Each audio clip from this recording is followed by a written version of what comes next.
Story number 1. The passenger in my back seat. I should have trusted my gut the moment I pulled up to the curb. The snow was falling thick, muting the sound of the city, and the streetlights flickered like they were struggling to stay alive. The man standing under the dim glow of the lamp was wearing a dark coat, his hood pulled low, his face barely visible. I hesitated. Something about him felt off, but a job was a job, and I had bills to pay. I unlocked the doors, and without a word, he slid into the back seat. He didn't greet me, didn't even look at me, just sat there, silent. "Hey, how's it going?" I asked, glancing at the rearview mirror. Nothing. No response. Just the dull sound of his slow, deliberate breathing. I cleared my throat. "So, where to?" Still nothing. I tapped the screen of my phone, checking the ride details. The drop-off point was nearly an hour away, on the outskirts of town, an area I rarely got rides to, especially in the middle of a snowstorm. I adjusted my mirror to get a better look at him. He was facing forward, completely still. His face was hidden beneath the shadow of his hood, and for some reason, I couldn't make out his features at all. It was as if the darkness around him was thicker than the rest of the car. "All right, off we go," I muttered, pulling onto the main road. The snowfall had worsened, blanketing everything in white. The further we drove, the quieter the world became. The city lights faded in the rearview mirror, swallowed by the storm. Street after street, I kept stealing glances at him. He never moved, never shifted, never even breathed loud enough for me to truly hear. I turned on the radio to cut the silence, but the second I did, static blared through the speakers. A high-pitched, grating noise that sent a chill crawling up my spine. I twisted the dial, flipping through stations. But they were all the same. Static, whispers, and something else buried beneath it. A faint voice, muttering words I couldn't understand. I shut it off. The silence was better. The longer we drove, the heavier the air in the car became. It was like the heat had been sucked out, leaving a bone-deep cold that made my breath visible in front of me. I cranked the heater, but it did nothing. My fingers were starting to go numb. I checked the mirror again. He was still there, still unmoving, but something was different. His hood. I could have sworn it had been pulled down further before. Now, I could see the faint outline of his chin, the curve of his cheek. But no features, just the shape of a face without any detail. My stomach twisted. I gripped the wheel tighter, my pulse hammering in my ears. I had to be imagining it. The storm, the tension, my own paranoia. It was getting to me. A deep breath. Keep driving. 30 minutes passed. The roads were empty, the storm relentless. I felt trapped inside a snow globe, the swirling white outside making it impossible to tell where the road ended and the sky began. And then he moved. Not much. Just a slight tilt of his head. But it was enough. I swallowed hard, forcing my voice to stay steady. "We're about halfway there, man." Nothing. I checked the mirror again, but my fingers slipped on the wheel as I sucked in a sharp breath. His head had tilted more. Too much. An unnatural angle, like his neck had been stretched beyond what was humanly possible. And now I could see something beneath his hood. A grin, a wide, unnatural grin stretching across his face, teeth too sharp, too perfect, too white against the darkness of his skin. My throat dried up. My instincts screamed at me to stop the car, kick him out, get away. But we were in the middle of nowhere. The snowstorm had swallowed everything. I couldn't risk getting stranded. I pressed down on the gas just a little. The car surged forward. The silence inside the car grew louder, pressing against my skull. I didn't dare look at the mirror again. Didn't dare acknowledge that something was very, very wrong. And then he laughed, a low, guttural sound that vibrated through the seat, through my bones. It didn't sound human. It was wet, distorted, like it was coming from deep within his chest. The headlights flickered, the engine groaned, and my phone, dead. The screen, black. "Hey man," I tried again, my voice shaking now. "You all right back there?" The laughter stopped. The air grew impossibly still. And then, finally, he spoke. "You picked me up before." My fingers clenched the steering wheel so tightly they ached. No, that wasn't possible. I had never seen this man before in my life. I don't think so, man," I forced out. "Yes." His voice was like ice, cutting through the space between us. Many times. I didn't answer. I couldn't. I hit the gas harder. The car roared forward, but the road wasn't changing. The same stretch of highway kept repeating. The same crooked road sign, half buried in snow. The same bent streetlight, flickering like a dying heartbeat. We were trapped. I gritted my teeth. No, I wasn't crazy. This wasn't real. I had to get out of this. I slammed my foot on the brake. The tires skidded against the ice, the car jerking violently to a stop. My breath came in ragged gasps. I turned around, ready to order him out, to do anything to break whatever spell was happening. But the back seat, empty. The door hadn't opened. There were no footprints in the snow outside, no sign anyone had ever been there at all. The engine groaned, the headlights flickered, and the world around me seemed to fold in on itself.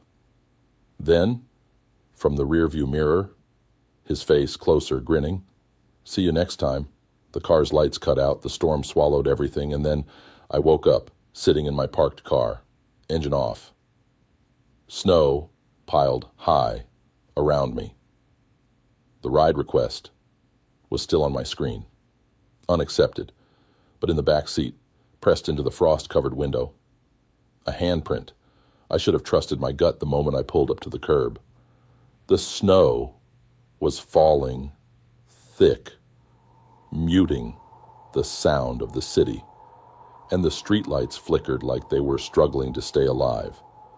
The man standing under the dim glow of the lamp was wearing a dark coat, his hood pulled low, his face barely visible. I hesitated. Something about him felt off, but a job was a job, and I had bills to pay. I unlocked the doors, and without a word, he slid into the back seat. He didn't greet me, didn't even look at me, just sat there, silent. "Hey, how's it going?" I asked, glancing at the rearview mirror. Nothing. No response. Just the dull sound of his slow, deliberate breathing. I cleared my throat. "So, where to?" Still, nothing. I tapped the screen of my phone, checking the ride details. The drop-off point was nearly an hour away, on the outskirts of town, an area I rarely got rides to, especially in the middle of a snowstorm. I adjusted my mirror to get a better look at him. He was facing forward, completely still. His face was hidden beneath the shadow of his hood, and for some reason, I couldn't make out his features at all. It was as if the darkness around him was thicker than the rest of the car. "All right, off we go," I muttered, pulling onto the main road. The snowfall had worsened, blanketing everything in white. The further we drove, the quieter the world became. The city lights faded in the rearview mirror, swallowed by the Storm. Street after street. I kept stealing glances at him. He never moved, never shifted, never even breathed, loud enough for me to truly hear. I turned on the radio to cut the silence, but the second I did, static blared through the speakers. A high-pitched, grating noise that sent a chill crawling up my spine. I twisted the dial, flipping through stations, but they were all the same. Static, whispers, and something else buried beneath it. A faint voice, muttering words I couldn't understand.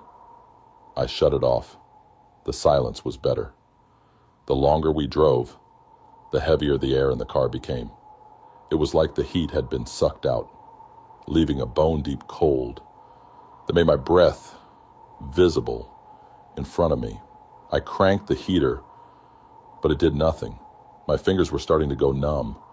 I checked the mirror again. He was still there, still unmoving. But something was different. His hood. I could have sworn it had been pulled down further before.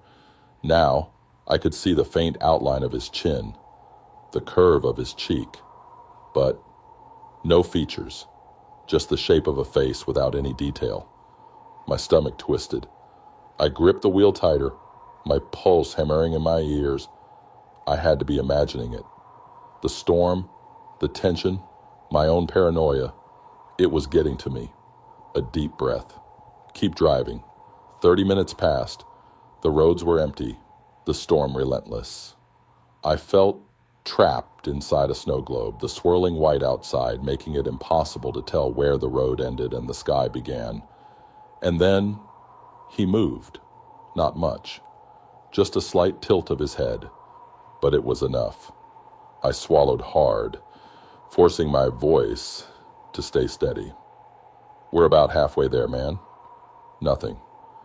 I checked the mirror again, but my fingers slipped on the wheel as I sucked in a sharp breath. His head had tilted more. Too much. An unnatural angle, like his neck had been stretched beyond what was humanly possible. And now I could see something beneath his hood. A grin. A wide, unnatural grin stretching across his face, teeth too sharp, too perfect, too white against the darkness of his skin. My throat dried up. My instincts screamed at me to stop the car, kick him out, get away. But we were in the middle of nowhere. The snowstorm had swallowed everything. I couldn't risk getting stranded. I pressed down on the gas, just a little. The car surged forward. The silence inside the car grew louder, pressing against my skull. I didn't dare look at the mirror again. Didn't dare acknowledge that something was very, very wrong. And then he laughed, a low guttural sound that vibrated through the seat, through my bones. It didn't sound human. It was wet, distorted, like it was coming from deep within his chest. The headlights flickered. The engine groaned. And my phone, dead. The screen, black. Hey, man. I tried again, my voice shaking now. You all right back there? The laughter stopped. The air grew impossibly still. And then finally he spoke. You picked me up before. My fingers clenched the steering wheel so tightly they ached. No, that wasn't possible. I had never seen this man before in my life. I don't think so, man, I forced out. Yes. His voice was like ice, cutting through the space between us. Many times, I didn't answer. I couldn't. I hit the gas harder. The car roared forward, but the road wasn't changing. The same stretch of highway kept repeating. The same crooked road sign, half buried in snow. The same bent streetlight, flickering like a dying heartbeat. We were trapped. I gritted my teeth. No, I wasn't crazy. This wasn't real. I had to get out of this. I slammed my foot on the brake. The tires skidded against the ice, the car jerking violently to a stop. My breath came in ragged gasps. I turned around, ready to order him out, to do anything to break whatever spell was happening. But the back seat, empty. The door hadn't opened. There were no footprints in the snow outside, no sign anyone had ever been there at all. The engine groaned, the headlights flickered, and the world around me seemed to fold in on itself. Then, from the rearview mirror, his face closer, grinning. "See you next time." The car's lights cut out. The storm swallowed everything. And then I woke up, sitting in my parked car, engine off, snow piled high around me. The ride request was still on my screen, unaccepted. But in the back seat, pressed into the frost-covered window, a handprint.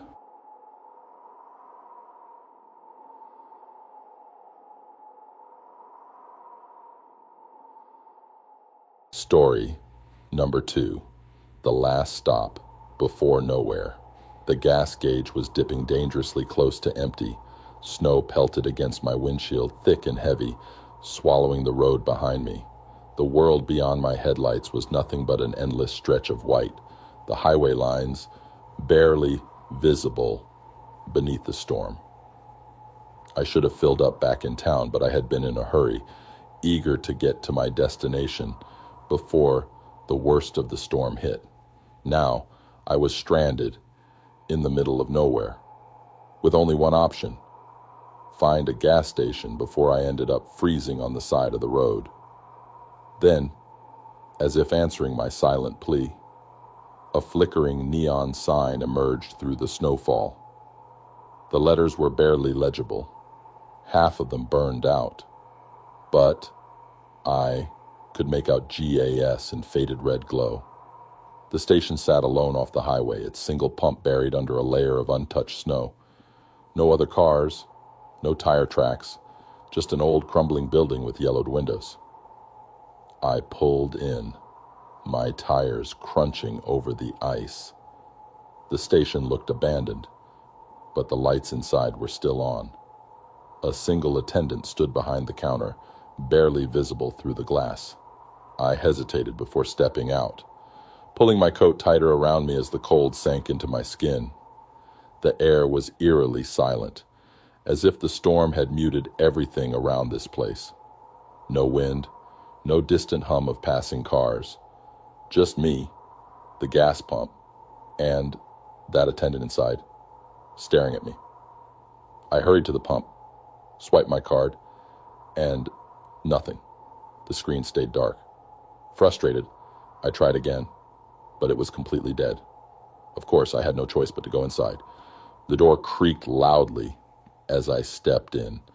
The warmth of the small convenience store should have been comforting, but it wasn't.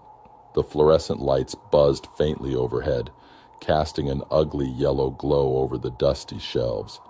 The place smelled old, like something had been sitting in here for far too long.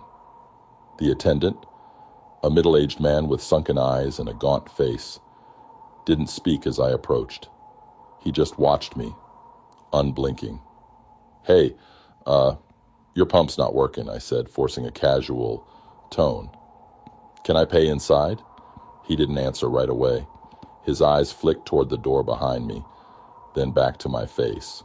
Slowly, in a voice raspy and hollow, he said, "You shouldn't be here." A chill that had nothing to do with the cold slid down my spine. I forced a nervous chuckle. "Yeah, I figured that much, but I just need some gas, and I'll be out of here Oh no," he cut me off, his voice barely above a whisper. "You shouldn't be here. Not this far. Not at this stop." Something about the way he said it made my skin crawl. I turned slightly, glancing around the empty store. The shelves were stocked, but something was off. The products were outdated, the labels faded, as if they had been sitting there for years, untouched. I turned back to him. "What do you mean?" He leaned forward slightly, his voice lower. "There's nothing ahead. No town, no roads that lead anywhere. If you keep driving, you won't come back. A lump formed in my throat. That couldn't be right. My GPS had clearly shown a route. The next town wasn't far. I pulled out my phone, but no service. Just a blank screen, as if I had driven off the edge of the world. The man was still watching me, his gaze heavy with something that looked almost like pity. "Just turn around," he said. "Go back the way you came." I should have listened, but I didn't. Instead, I shook my head. "Look, I just need gas. Please." For a long moment, he didn't move. Then, exhaling slowly, he grabbed a rusted key from beneath the counter and handed it to me. "Pump for," he muttered. I nodded, eager to get out of there. But as I turned to leave, he spoke again. "Don't stop for anyone," he warned, "no matter what you see." I stepped outside, the cold hitting me like a wall. My breath clouded the air as I hurried to the pump. The key fit perfectly, and soon gas was trickling into my tank. Relief flooded through me. Then a knock. I spun around. A man stood at the edge of the lot, just beyond the reach of the flickering gas station lights. His clothes were thin, not nearly warm enough for this kind of weather. His head was tilted at an unnatural angle, his face obscured by the darkness. I swallowed hard. "Hey, you okay?" No response. He didn't move, just stood there staring. The words of the attendant echoed in my mind. "Don't stop for anyone." I yanked the nozzle free and jumped back into my car, locking the doors. My hands were shaking as I started the engine. The man still hadn't moved. I pulled out onto the road, keeping my eyes straight ahead. My heartbeat pounded in my ears. Snow swirled across the highway, my high beams barely cutting through the whiteout. Then I saw it, a shape up ahead, a person standing in the middle of the road. I gritted my teeth. No. I wasn't stopping. I swerved slightly, but as I got closer, my breath caught in my throat. It was him, the same man from the gas station, the same thin clothes, the same unnatural tilt of his head. I slammed on the gas, my tires skidding against the ice, and flew past him. My eyes flicked to the rearview mirror. He was gone. I kept driving. The storm thickened, swallowing everything. Then, the neon sign, glowing faintly through the snowfall. My stomach twisted. No, I had just left that gas station. I had driven miles. It wasn't possible. But there it was, the same broken sign, the same empty pump buried in snow. I yanked the wheel, pulling up sharply. My hands were ice cold, gripping the wheel too tight. I wasn't going in. I wasn't falling for this. I checked my phone again. Dead. No signal. Then, in the mirror, movement. My blood ran cold. The gas station attendant stood in the doorway, watching me, and behind him, standing just beyond the light, dozens of figures, thin, motionless, all staring at me. I threw the car into reverse, tires screeching, but as I did, my headlights flickered, and they were closer, right at the edge of the lot. The attendant lifted his hand, slowly, and mouthed one word: "Run." I didn't think, I just floored it. The road stretched ahead, endless and empty. My knuckles were white on the wheel, my breath coming in short gasps. I drove, and drove, and drove, until the sign, GAS, the same gas station, waiting for me. I let out a broken laugh, my chest tightening. I was never leaving. The storm howled around me, and in the mirror, they were waiting. I kept driving. The storm thickened, swallowing everything. Then, the neon sign, glowing faintly through the snowfall. My stomach twisted. No, I had just left that gas station. I had driven miles. It wasn't possible. But there it was, the same broken sign, the same empty pump buried in snow. I yanked the wheel, pulling up sharply. My hands were ice cold, gripping the wheel too tight. I wasn't going in. I wasn't falling for this. I checked my phone again. Dead. No signal. Then, in the mirror, movement. My blood ran cold. The gas station attendant stood in the doorway, watching me, and behind him, standing just beyond the light, dozens of figures, thin, motionless, all staring at me. I threw the car into reverse, tires screeching, but as I did, my headlights flickered, and they were closer, right at the edge of the lot. The attendant lifted his hand, slowly, and mouthed one word: "Run." I didn't think, I just floored it. The road stretched ahead, endless and empty.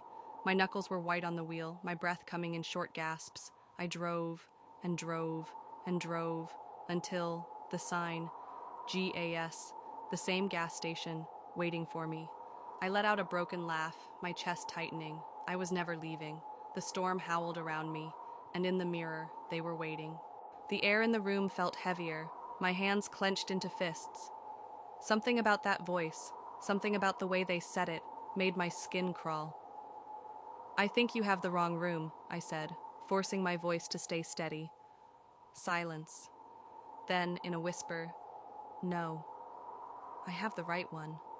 Every hair on my body stood on end. I took a step back. "Go away." Another knock, louder this time, impatient. I moved to the window, pulling the curtain back just enough to see outside. The storm was still raging, but under the dim glow of the motel's neon sign, I could make out a shadow standing just outside my door. I couldn't see a face, just the outline of a tall figure, their heads slightly tilted like they were listening. I backed away from the window, my breath coming in quick, shallow gasps. The door handle rattled, my chest tightened. I grabbed my phone, my fingers trembling as I pulled up the motel's number. The line rang. Once, twice. Then the old man's voice came through, tired and distant. "Did you open the door?" "No," I whispered. "Someone's out there. They're saying they know me." Silence on the other end. Then a slow exhale.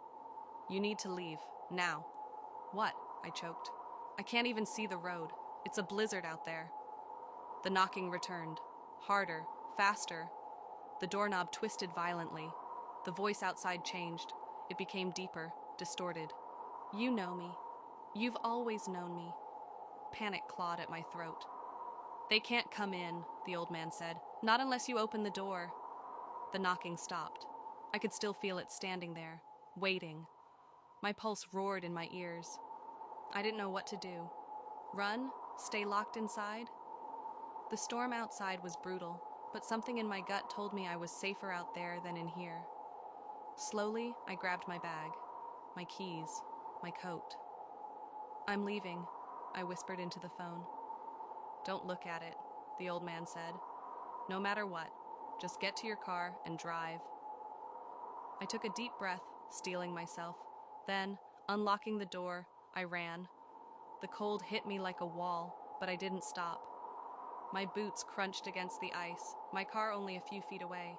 I could feel it behind me. Close, too close.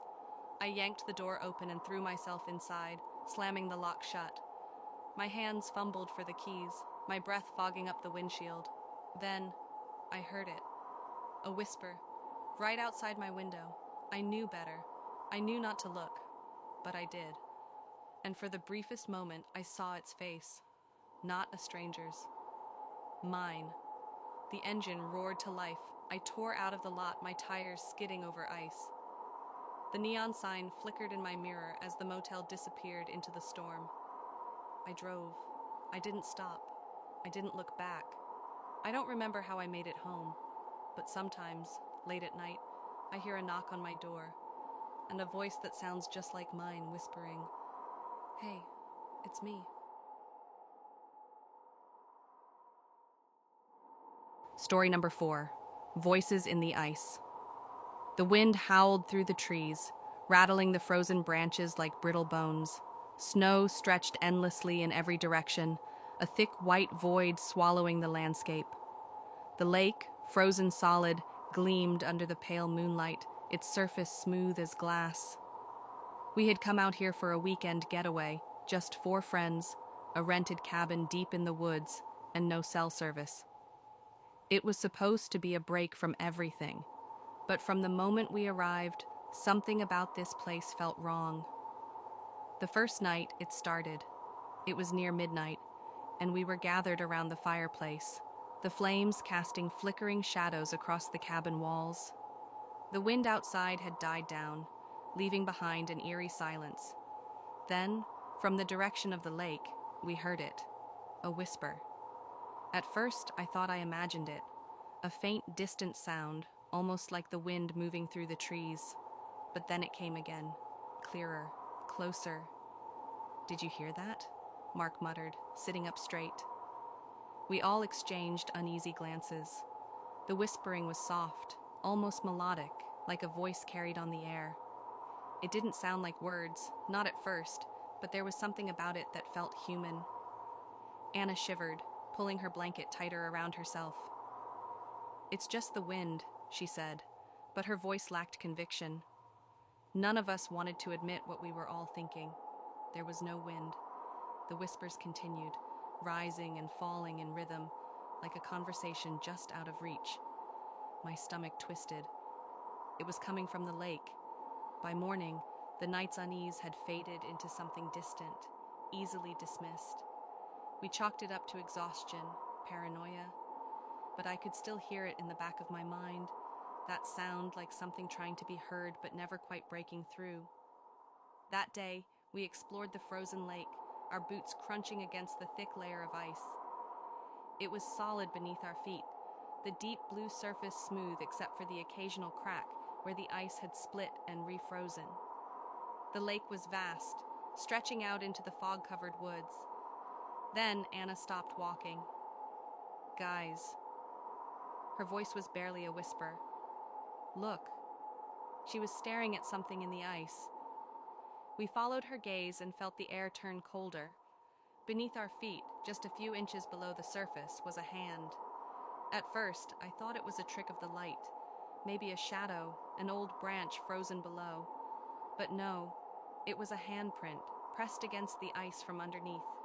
The fingers were long, unnaturally slender, splayed wide as if someone had reached up and pressed their palm against the ice. My breath hitched. The worst part? There were no cracks, no holes, just smooth, perfect ice. Whatever had made that handprint was still down there. Mark forced a nervous laugh. Someone probably did that before it froze over. But even he didn't sound convinced. That night, the whispers returned. They were closer. I lay in my bed, heart pounding against my ribs, staring at the ceiling as the voices circled the cabin. They weren't coming from the lake anymore. They were in the woods, weaving through the trees, moving closer. I held my breath, straining to hear. This time, I could make out words. "Let us in." My blood turned to ice. The voices were soft, pleading, more than one. They layered over each other, overlapping, desperate. I squeezed my eyes shut. It wasn't real. It couldn't be real. Then, a knock. A single hollow knock against the cabin door. I bolted upright. My breath came in shallow gasps. "Did you hear that?" Anna's whisper cut through the dark. Mark was already getting up, moving toward the window. I wanted to stop him, tell him not to look, but he pulled back the curtain, and his body went rigid. "They're standing on the ice," he whispered. I didn't want to see. I really didn't. But something in me, some horrible, morbid instinct, made me move toward the window. Through the frost-covered glass, I saw them, figures, standing on the frozen lake. Their bodies were blurred by the falling snow, but I could make out their shapes, their faces turned toward the cabin. Their mouths were moving, whispering. The worst part? Their feet weren't touching the ice. They were hovering just slightly, their toes barely grazing the surface. A deep, primal fear settled into my bones. "We need to go," I whispered. "But where?" The car was parked a quarter mile up the road. The snow was too thick, too deep to run through. And even if we made it, what if they followed? Then, a crack, a deep, low groan of ice shifting. We turned back toward the window. The figures were closer. Their faces were clearer now, not strangers. United States. Anna let out a strangled gasp. The figures on the ice, they were us. Same faces, same clothes, same wide, unblinking eyes. But their mouths kept moving, whispering. The cabin door rattled. I grabbed Mark's arm. We can't stay here. He nodded, his face pale. We didn't take time to think. We just ran. Throwing on our boots, we shoved the door open and bolted into the night. The cold stabbed at my lungs, my legs burning as we fought through the deep snow. Behind us, I heard footsteps, not crunching against the snow, but dragging. I didn't look back. I couldn't. The car was in sight. I fumbled with the keys, my hands numb and shaking. Mark yanked open the door and we piled in, slamming the locks shut. Silence. The world outside was empty. The lake, the trees, all untouched. No figures, no whispers, like they had never been there. Anna sobbed quietly in the back seat, clutching her arms. We have to go.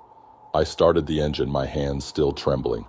The headlights cut through the snowfall, illuminating the road ahead.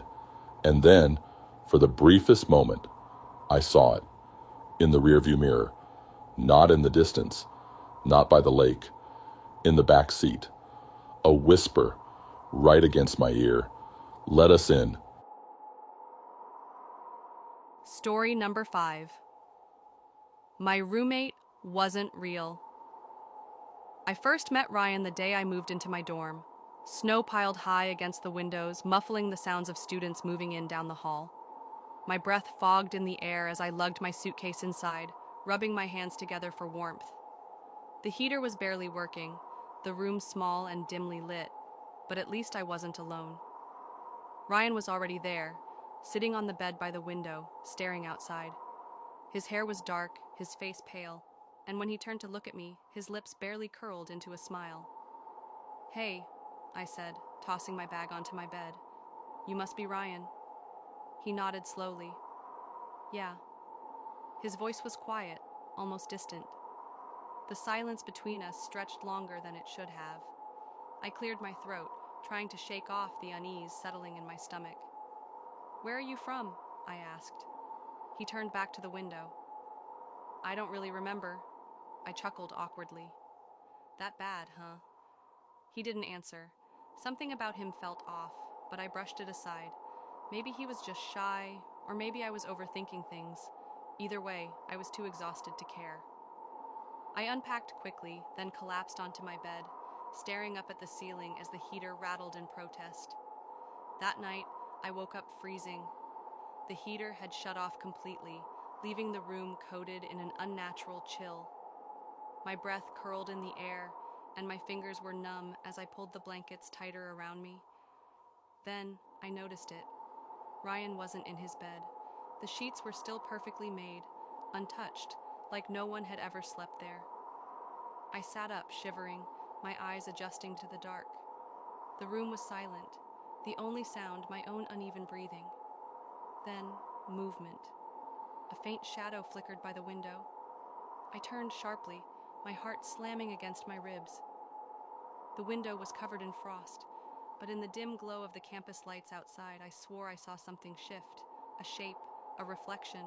Ryan, standing outside, staring in. I lunged for the light switch, flooding the room with yellow light, but when I turned back to the window, nothing, just an empty, snow-covered ledge. My stomach twisted. There was no balcony outside our window. We were on the 3rd floor. I barely slept after that. The next morning, Ryan was back, sitting on his bed, staring out the window as if nothing had happened. "Dude," I said cautiously, rubbing the exhaustion from my eyes. "Where were you last night?" He turned slowly, blinking at me. "What do you mean?" A long silence stretched between us. Then finally he laughed. Software hollow. That's not possible, he said. I didn't press it. I didn't want to. Days passed. The storm outside grew worse, the snow piling higher, sealing us into a frozen world. Ryan barely spoke. He never left the room, and yet somehow I always felt like I was alone. It was small things at first. His bed was never messy. His side of the room never had clothes, books, or any sign that he actually lived there. Then there were the voices. Late at night, just as I was slipping into sleep, I would hear them. Whispers, low and urgent, just beneath the hum of the heater. At first, I thought they were coming from the dorm next door, but then I realized they were coming from Ryan's bed. One night, I finally worked up the nerve to check. My hands trembled as I reached for my phone, flipping on the flashlight. The beam landed on his bed. Empty. My stomach lurched. I turned my phone toward the closet. The door was slightly ajar, a sliver of blackness beyond the frame. The whispers stopped. The air in the room felt thick, pressing against my skin, making it hard to breathe. I forced myself to move, stepping toward the closet with slow, shaky steps. I reached out, pushed the door open. Nothing, just darkness. I exhaled sharply, relief washing over me. Maybe I was losing it.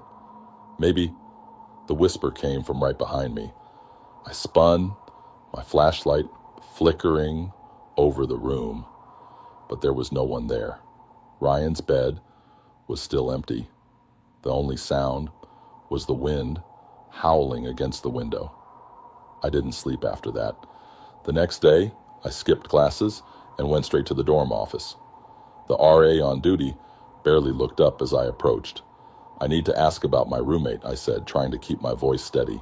He sighed, rubbing his temples. What about him? Ryan, I said. Ryan Carter, something off about him. I hesitated. I didn't know how to say it.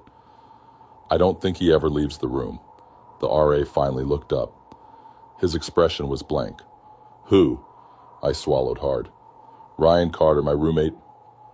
Room 312. The silence that followed was deafening. The RA's face paled slightly. There's no one assigned to that room except you. A cold shiver crawled up my spine.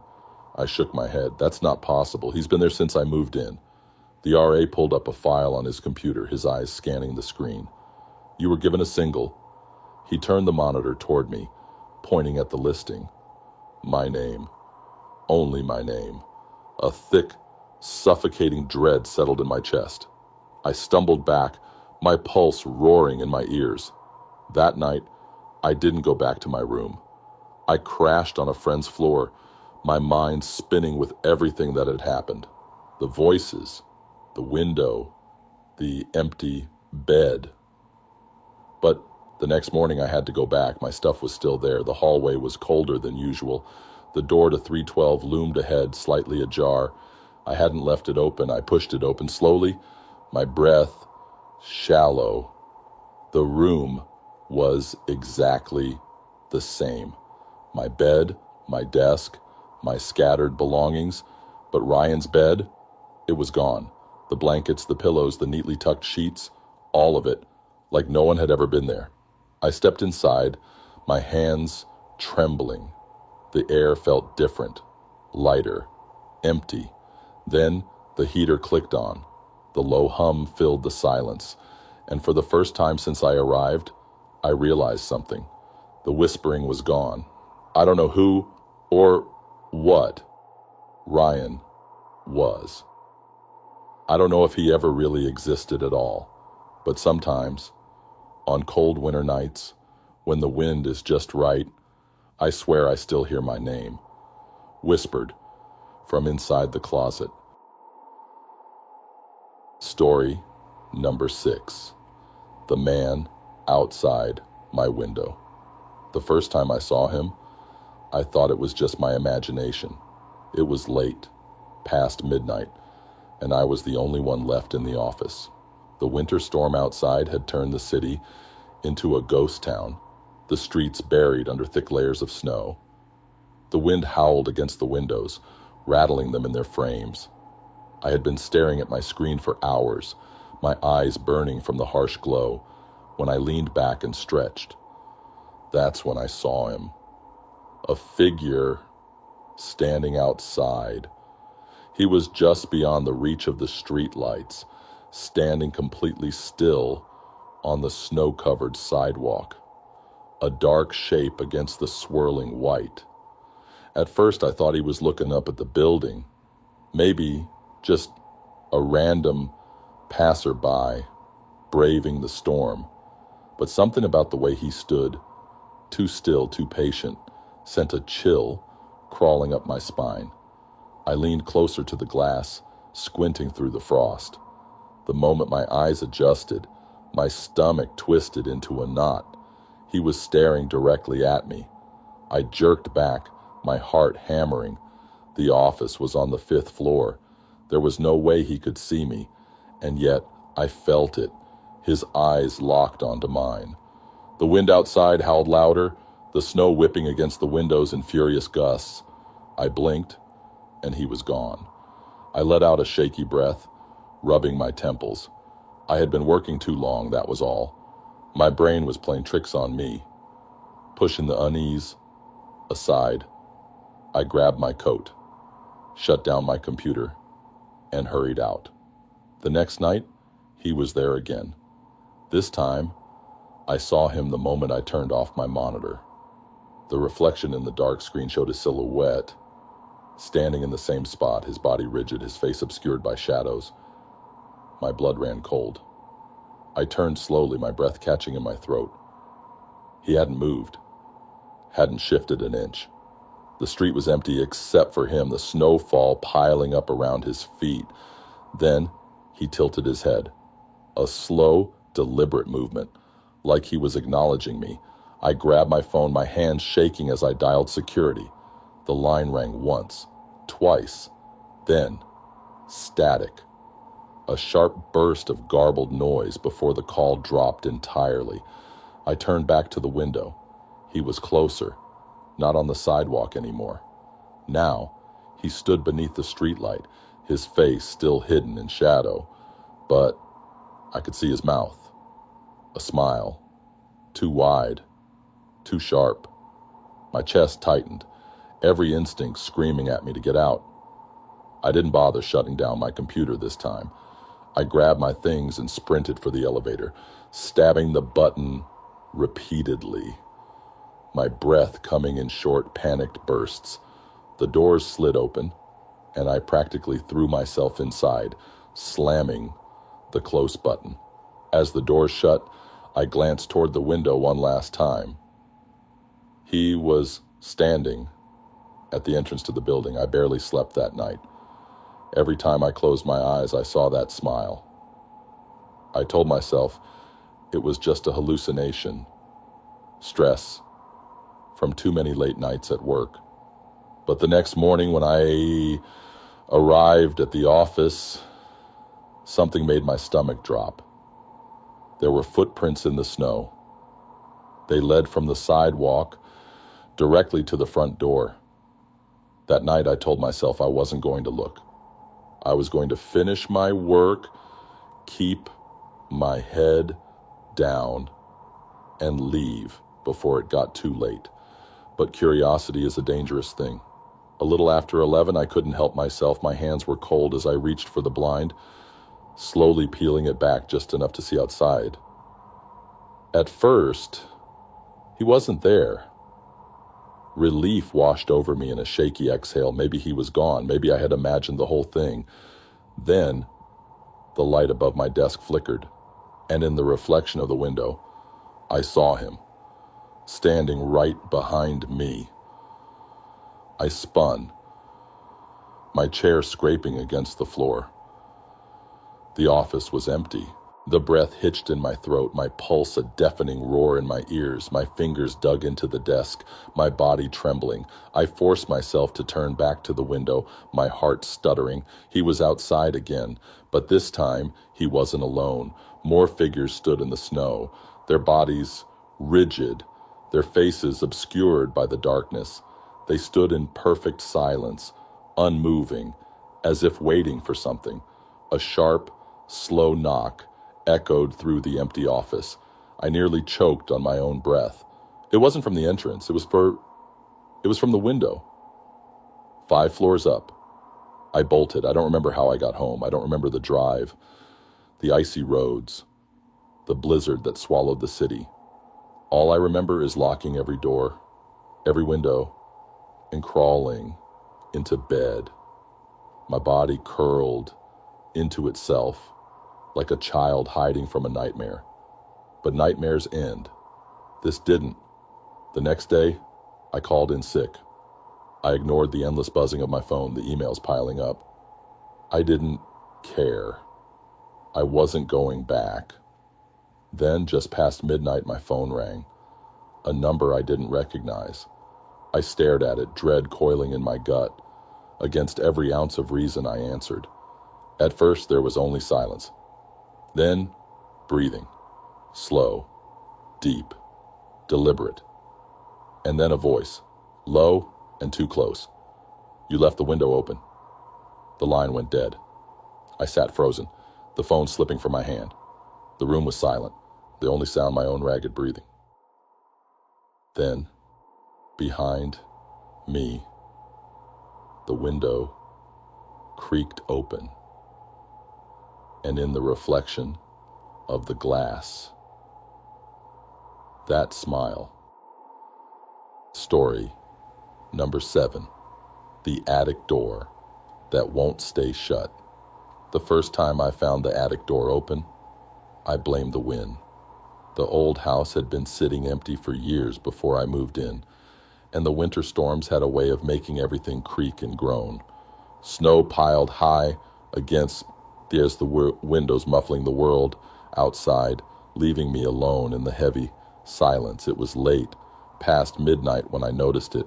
The attic door, a narrow wooden hatch in the hallway ceiling, was slightly ajar. A black sliver of space gaped open above me, cold air whispering down like a breath. I stared at it for a long time, heart pounding, before dragging a chair from the kitchen and standing on my toes to push it shut. The latch clicked softly into place, and for a moment, the unease in my chest eased. But the next night, it was open again. This time, I knew for a fact it had been locked. I had checked it before going to bed, and yet, there it was, gaping open like a waiting mouth, the darkness inside stretching deep and endless. I stood beneath it, my breath misting in the cold air. The house was silent, but the silence felt wrong, too heavy, too expectant. I grabbed a broomstick and nudged the hatch shut again, forcing the lock to click. Then, just to be sure, I dragged a chair beneath it. If it opened this time, at least I'd hear it. I barely slept that night. Every creak of the house set my nerves on edge, my ears straining for the sound of wood shifting overhead. The wind howled against the walls, but beneath it, I swore I heard something else, a slow, rhythmic tapping. By morning, the chair had been moved. It wasn't knocked over. It wasn't pushed aside. It was simply placed back against the wall, like someone had carefully set it down, and the attic door was wide open. My stomach twisted. I stood there, staring up into the darkness, my pulse hammering against my ribs. There was no way I had done that. No way. I should have left. Packed a bag, driven into town, found a motel, but something about the house kept me there. A twisted curiosity, maybe. A need to prove to myself that I wasn't losing my mind. That night I locked the attic door again, but this time I placed a strip of duct tape over the latch. If it opened, I'd know. I woke up to the sound of scratching. It was faint at first, like nails dragging against wood. My skin prickled as I sat up, my breath catching in my throat. The room was freezing, colder than it had been the night before. My blanket felt damp, my fingers numb, as I reached for my phone. 3:12 a.m. The scratching grew louder. I swung my legs over the side of the bed, every muscle in my body tense. The sound wasn't coming from outside. It was inside the house, above me, the attic.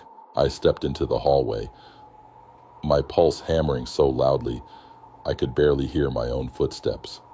The cold air made my breath fog in the dim light. The attic door was open. The tape had been peeled away in a perfect, clean strip.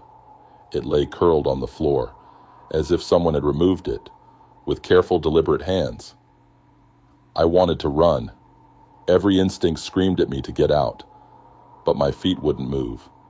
Instead, I grabbed the flashlight from my desk and pointed it toward the open hatch. Something moved. I didn't see it. Not fully. Just the hint of a hand.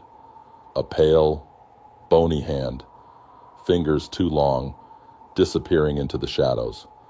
My body finally caught up with my brain. I stumbled backward, nearly tripping over myself, as I scrambled for the door. My keys. I needed my keys. Then I heard it. A voice. Small. Childlike. Please, don't shut the door. My blood ran ice cold. I didn't wait. I didn't respond. I grabbed my coat, my keys, and ran. I spent the rest of the night in my car, parked at the edge of the long, winding driveway. The house stood in the distance, dark and silent. The attic hatch, a gaping hole in the ceiling. Snow continued to fall, covering my windshield in a thick, blinding sheet. By morning, I convinced myself it had been a dream. Stress, exhaustion, isolation. The mind plays tricks in the dark, especially in a house like that. But when I stepped back inside, the air felt different, lighter. The attic door was closed. The tape was gone. I forced myself to check. I dragged the chair beneath the hatch and climbed up, flashlight shaking in my grip as I shined it into the attic. It was empty. Nothing but dust and old wooden beams, no footprints, no signs that anything or anyone had been there. For a moment, I almost laughed. Maybe I really had imagined it. Maybe. Then I saw it. In the farthest corner, tucked away in the dust, sat a rocking horse. It was small, carved from dark wood, its paint chipped and faded. It hadn't been there before. I was sure of it. As I stared, it rocked, slowly, back and forth, a single rhythmic creak. I climbed down, shut the attic door and nailed it shut. That was 3 weeks ago. I don't go near that hallway anymore. But sometimes, late at night, when the wind is quiet and the house is still, I hear it, the rocking, moving, waiting.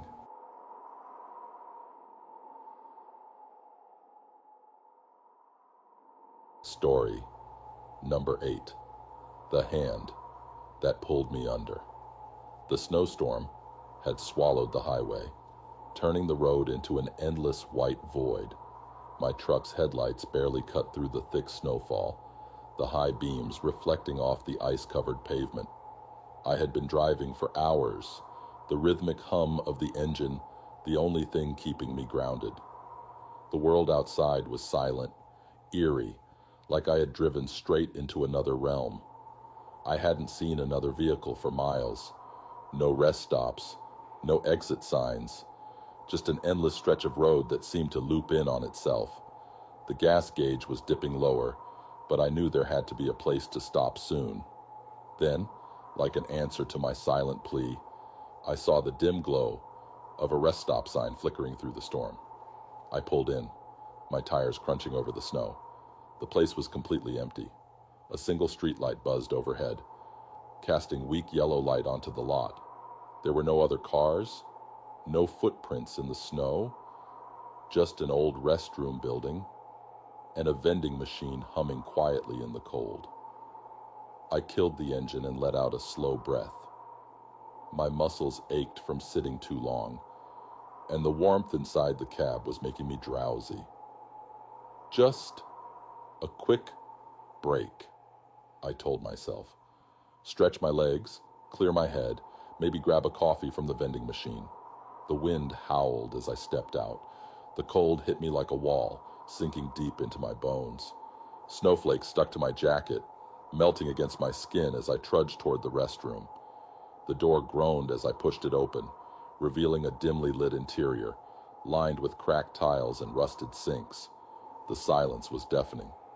I splashed cold water on my face, trying to shake off the creeping exhaustion. My reflection in the mirror looked worse than I felt. Eyes bloodshot, skin pale. I needed sleep, but the road ahead was still long. Then, just as I reached for a paper towel, I felt it. A hand on my ankle. A sharp, icy grip.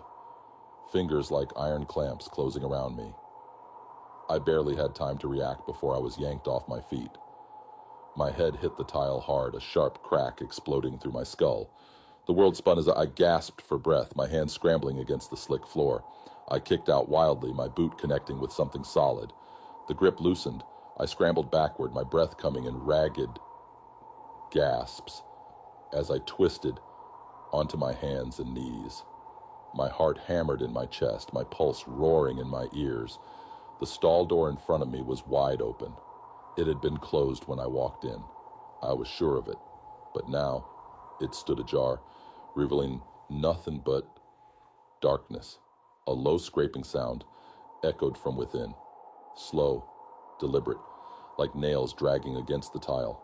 I staggered to my feet, my vision swimming. My ankle throbbed, an aching frozen pain sinking deep into the bone. My fingers trembled as I pulled out my phone, flipping on the flashlight. The beam cut through the dark, landing on wet footprints, bare footprints, leading from the stall, leading toward me. I didn't think, I just ran.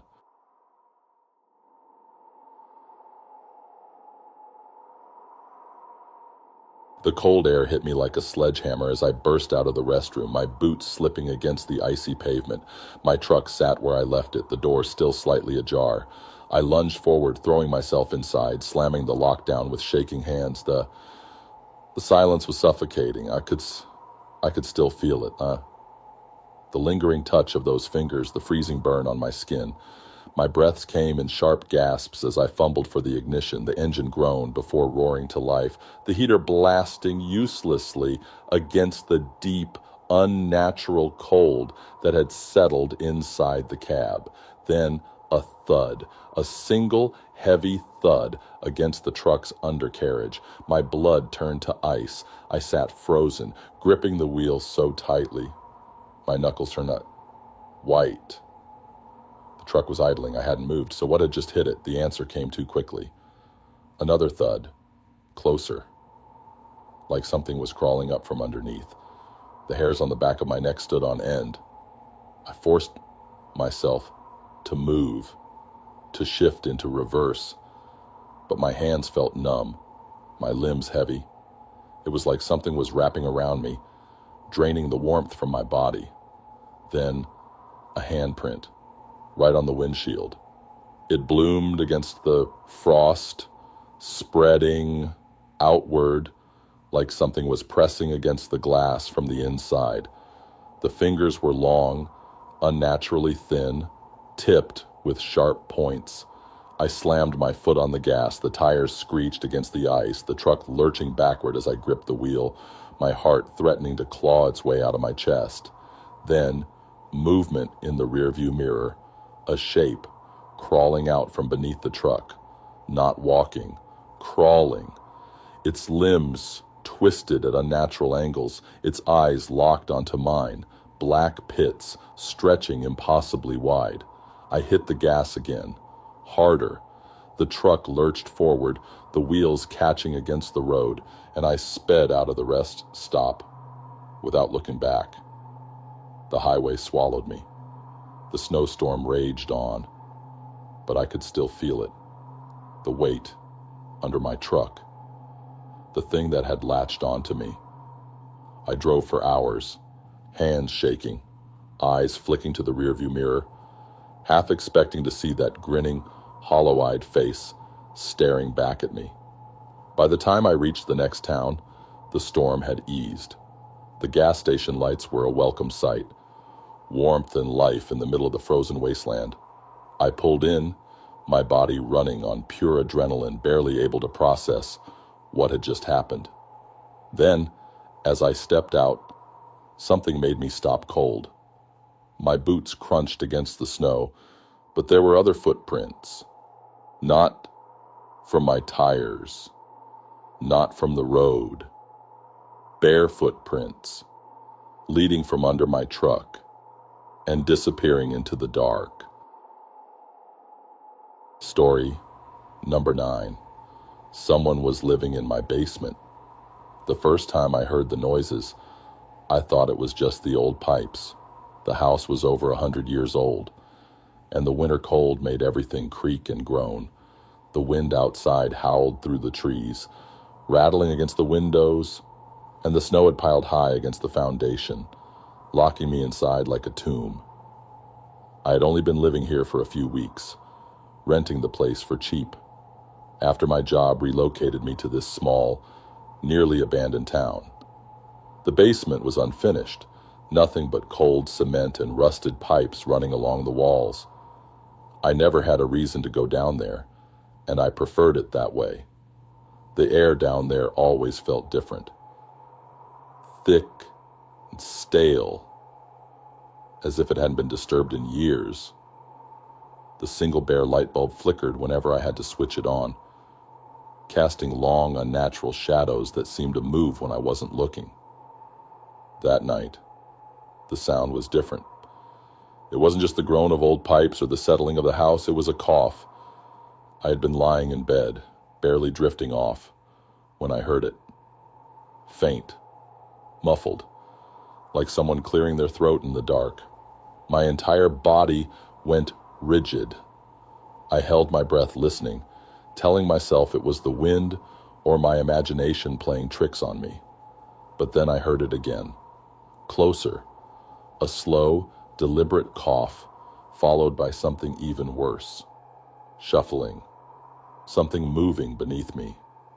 My heart slammed against my ribs as I sat up, straining my ears. The floorboards beneath my feet felt impossibly thin, like a barrier too fragile to separate me from whatever was below. I grabbed my phone, turned on the flashlight, and tiptoed toward the basement door. It sat at the end of the hallway, a heavy wooden thing with a rusted knob that always stuck when I tried to open it. The air grew colder as I reached for the handle, my fingers trembling. I pressed my ear to the wood. Silence. Maybe I imagined it. Maybe I was overtired, paranoid. But as I turned to walk away, I heard it again. A cough. Then footsteps. I stepped back, my pulse hammering. The footsteps were slow, measured, like someone was pacing.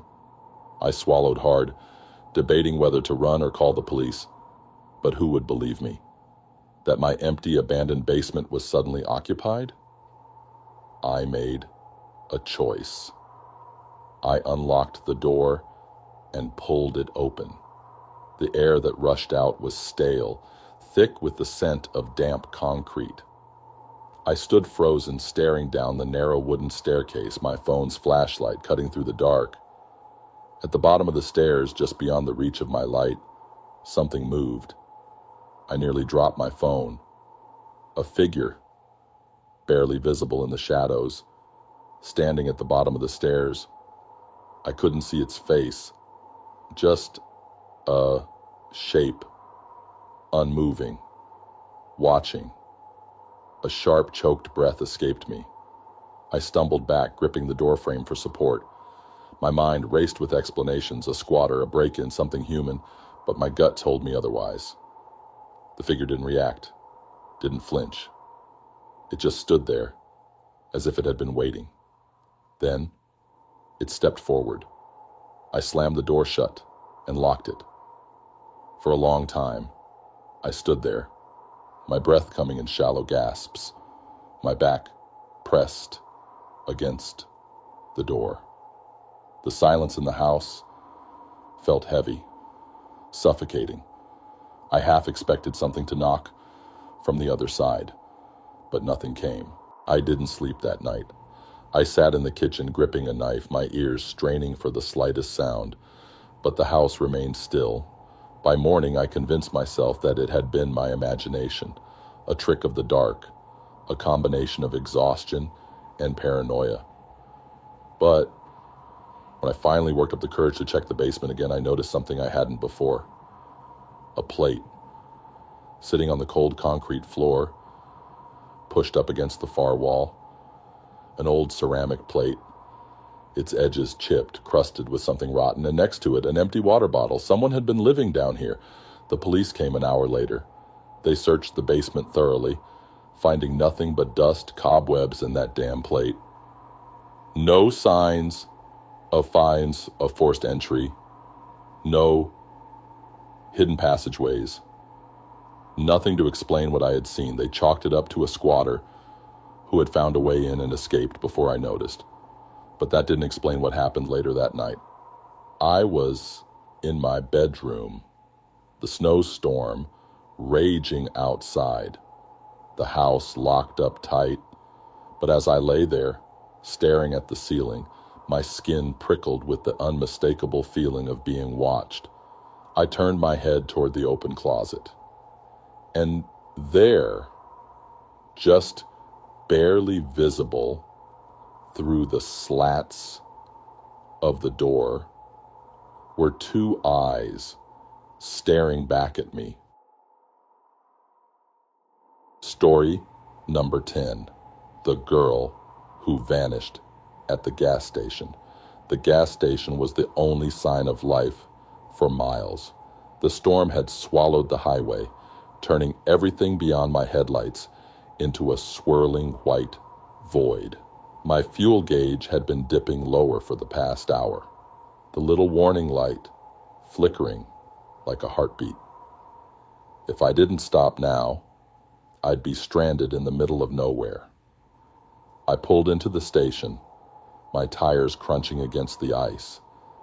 The place looked old, barely holding itself together. A single flickering light buzzed above the pumps, casting long, distorted shadows across the snow. The store's glass door was fogged over, the neon open sign barely glowing through the frost. There were no other cars, no footprints, just silence. I stepped out, the cold sinking into my skin immediately. The wind carried the distant sound of rustling trees, but something about the air felt wrong, too still. I hurried to the pump, swiped my card, and waited. That's when I heard it. A soft sniffle. I turned, my breath curling in the frigid air. Near the corner of the building, half hidden in the shadows, stood a little girl.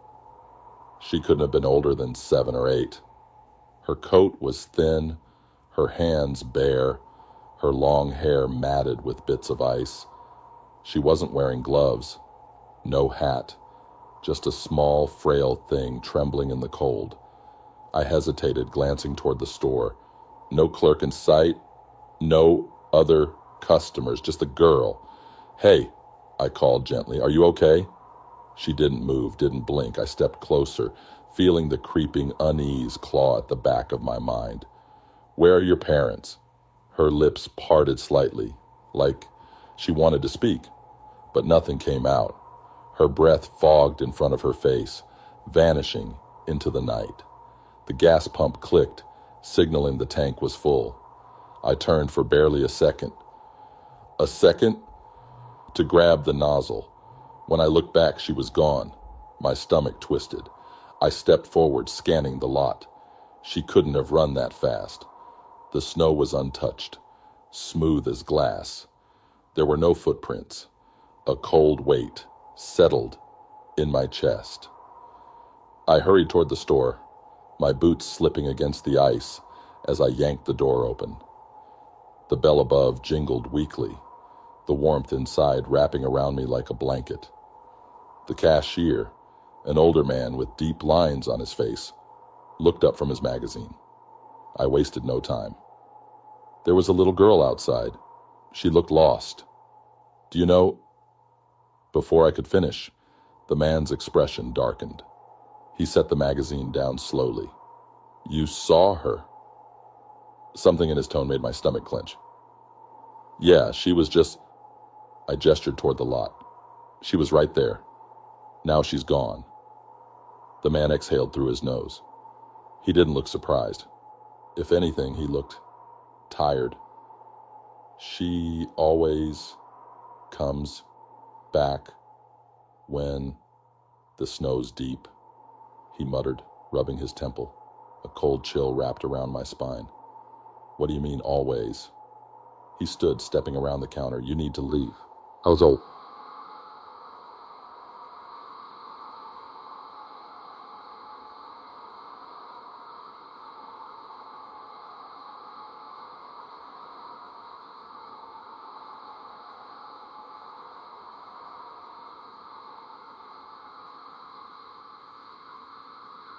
Shouldn't we look for her? I stared at him. He wasn't joking. His face was pale, his eyes heavy with something unspoken. A sick feeling twisted in my gut. What happened to her? The wind outside rattled the glass. The lights overhead flickered. The man's gaze shifted toward the door, his jaw tightening. She died. I felt my breath catch. A long time ago, he continued. She and her mother broke down on the highway, same as you. Came in looking for help. By the time anyone found them, the storm had buried their car.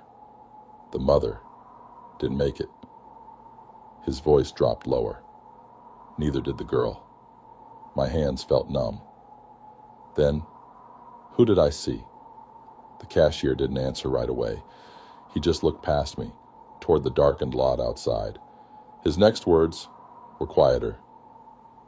She always asks for help. The bell above the door jingled. A gust of cold wind blew in, chilling me to the bone. But the door, it hadn't opened. I turned slowly, my heart hammering.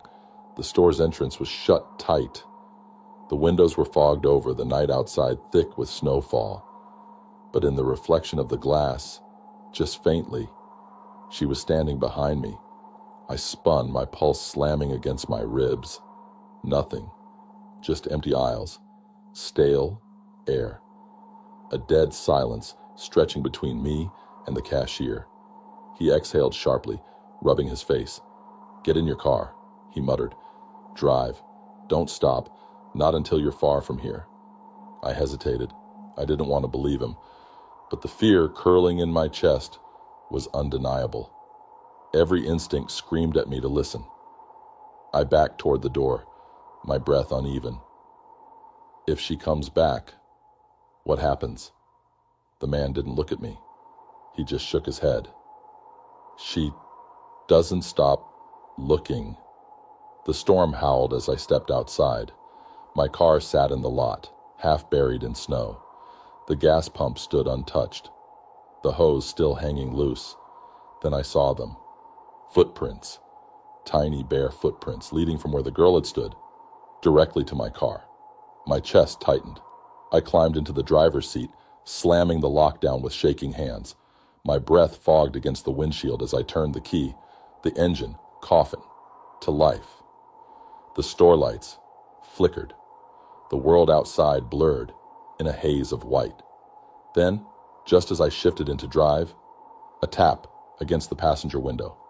Software delicate, like small fingers pressing against the glass. I didn't look. I couldn't. My foot hit the gas, and I tore out of the lot, snow spraying behind me. The road stretched ahead, dark and endless. My hands were ice cold, gripping the wheel too tightly. I didn't check the mirrors, didn't stop, didn't breathe until the gas station was nothing but a distant glow swallowed by the storm. Hours passed before I pulled into the next town. My body felt numb, my thoughts tangled. I forced myself to breathe, to steady my hands, before stepping out of the car. The footprints were gone, but on my passenger window, barely visible against the frost, were the faintest smudges, as if someone had been sitting in the seat beside me. Story number 11. My date's face changed. The restaurant was quiet, the kind of place where the candles flickered low, and the waiter spoke in hushed tones. The storm outside had sealed the world in thick white snow, muffling the streets, leaving only a few lingering customers inside. I had arrived early, nervous but excited, checking my reflection in my phone screen while waiting for her to show up. Her name was Claire. We had matched on a dating app a few weeks ago, exchanging messages that had quickly turned into long conversations late into the night. There was something about her. She was funny, intelligent, and had a way of making even the most mundane topics feel important. Meeting in person felt like the next logical step. When she arrived, I was struck by how much she looked like her pictures. Almost too much. Her face was perfect, symmetrical, like an airbrushed version of reality. She smiled as she slid into the seat across from me, shaking the snow from her coat. "You made it," I said, relieved. She tilted her head slightly. "Of course. Why wouldn't I?" There was something odd about the way she said it, but I brushed it off. First date nerves, I told myself. We started talking, and soon I found myself relaxing. She was just as charming in person, her voice smooth and even. The candlelight flickered between us, casting long shadows against the tablecloth. Then, and the power flickered. Just for a second. The lights dimmed, the restaurant falling into brief darkness, before humming back to life. It happened so fast that no one seemed to react, except for Claire. When the lights returned, she was staring at me. Not in a curious way, not in a way that said she was interested, in a way that said she was waiting. I felt my stomach twist. Something about her face, her eyes maybe, felt different. I couldn't put my finger on it, but the longer I looked at her, the more unfamiliar she became. I forced a smile. "So, what do you do for work?" She hesitated, just for a beat. "I told you already," she said smoothly. "Don't you remember?" I frowned. I thought back to our conversations.